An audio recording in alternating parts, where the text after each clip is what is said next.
दोस्तों, मैं प्रवीण कुमार यादव। आज मैं आप सभी लोग को हिंदी में वर्णमाला पढ़ाएंगे। जैसा कि आप सभी लोग को पता है कि वर्णमाला में मैं एक वीडियो आप लोग को फर्स्ट पार्ट अपलोड कर चुका हूं। आज सेकेंड पार्ट अपलोड करूंगा, जिसमें कुछ टॉपिक बचा हुआ था, उसे मैं आज क्लियर कर दे रहा हूं। जो था कि स्वरों का वर्गीकरण, स्वरों का वर्गीकरण, स्वरों का वर्गीकरण।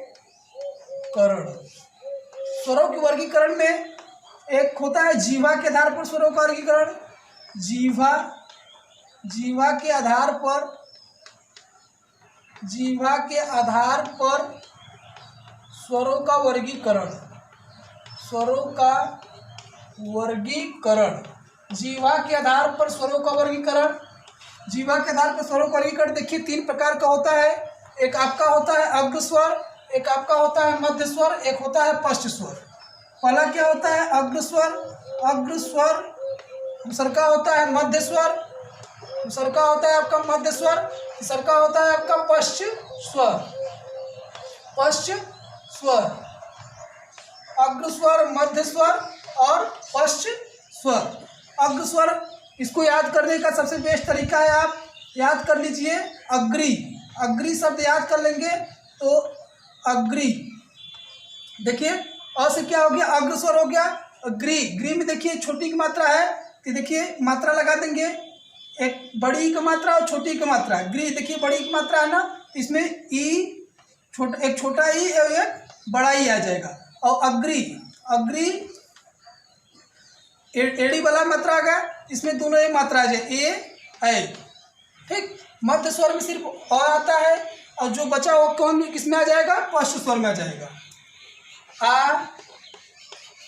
आ बचा, ऊ, छोटा ऊ, बड़ा ऊ और ओ और औ। ये सब किसमें आ जाएंगे? आपके पश्च स्वर में आ जाएंगे। दूसरा का देखिए मुंह के आधार पर स्वरों का वर्गीकरण। मुंह के आधार पर स्वरों का वर्गीकरण।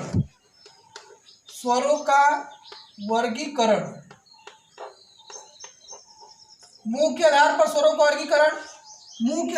वर्गीकरण 4 प्रकार के होते हैं।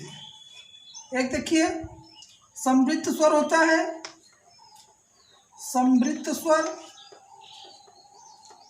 एक आपका हो गया अर्ध समृद्ध स्वर।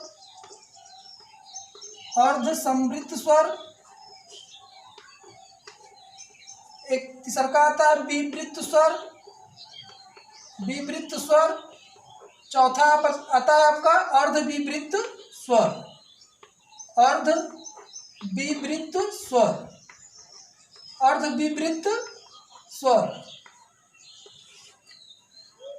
इसको याद करने का सबसे बेस्ट तरीका है, आप सुई याद कर लीजिए। सुई में देखिए छोटा ऊ की मात्रा है, इस ऊ, बड़ा ऊ और ई, छोटा ई। ठीक है। समृद्ध स्वर कौन कौन होता है? ऊ, बड़ा ऊ, ई। और अर्ध समृद्ध स्वर कहा जाएगा। अर्ध समृद्ध स्वर में आपका आता है सुई में ऊ, बड़ा ऊ, ई, बड़ी। अर्ध समृद्ध सुई क्या हो गया? ओ ए, सुई ओ। ऐसे याद करेंगे तो याद हो जाएगा। सुई ओ आ गया और ए।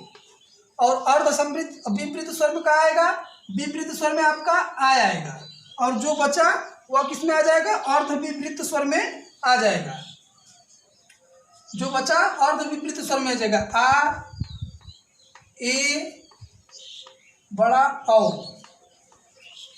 ये सब किस में आ जाएंगे? अर्ध विपरीत स्वर में आएंगे।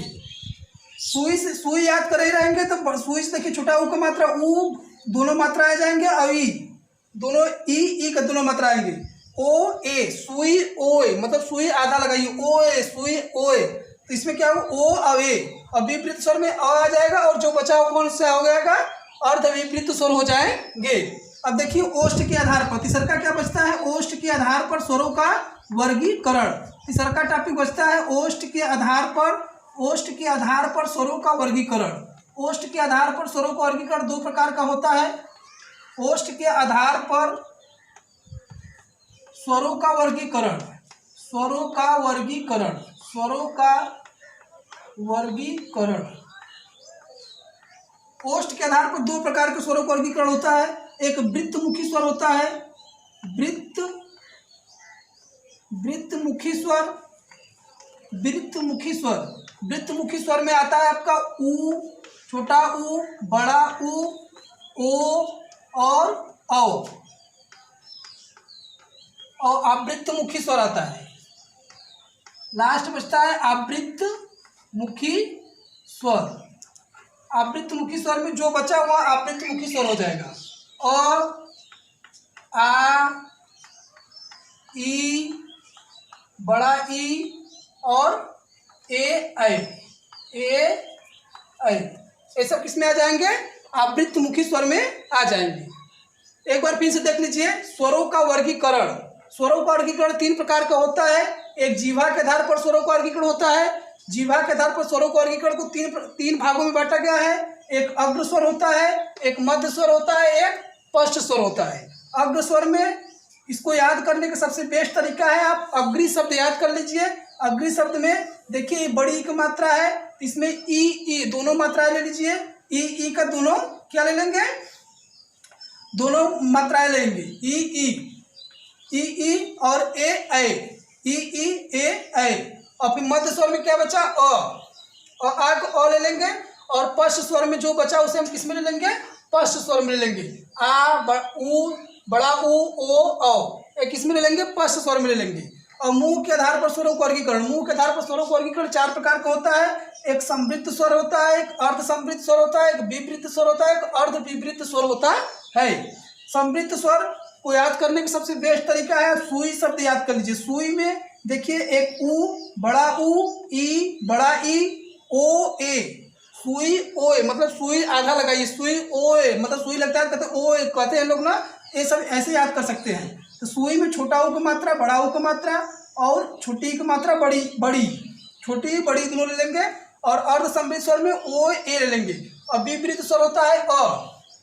विपरीत स्वर क्या हो गया? अ हो गया। और अर्ध विपरीत स्वर में आ, ए, ओ आ जाएंगे। और ओष्ठ के आधार पर स्वरों का वर्गीकरण, ओष्ठ के आधार पर स्वरों का वर्गीकरण दो प्रकार का होता है। एक वृत्तमुखी स्वर होता है, एक आवृत्तमुखी स्वर होता है। वृत्तमुखी स्वर में ऊ, ओ, औ आता है। और आवृत्तमुखी स्वर में अ, आ, ई, ए, ऐ। अ, आ, ई, ए, ऐ आता है। तो आज मैंने जो टॉपिक छूटा हुआ था स्वरों का वर्गीकरण, वर्णमाला में जो टॉपिक छूटा हुआ था स्वरों का वर्गीकरण, उसे मैं आज क्लियर कर दिए हैं। इसे आप सभी लोग देख लीजिए, आपके एग्जाम के लिए बहुत ही महत्वपूर्ण है। धन्यवाद।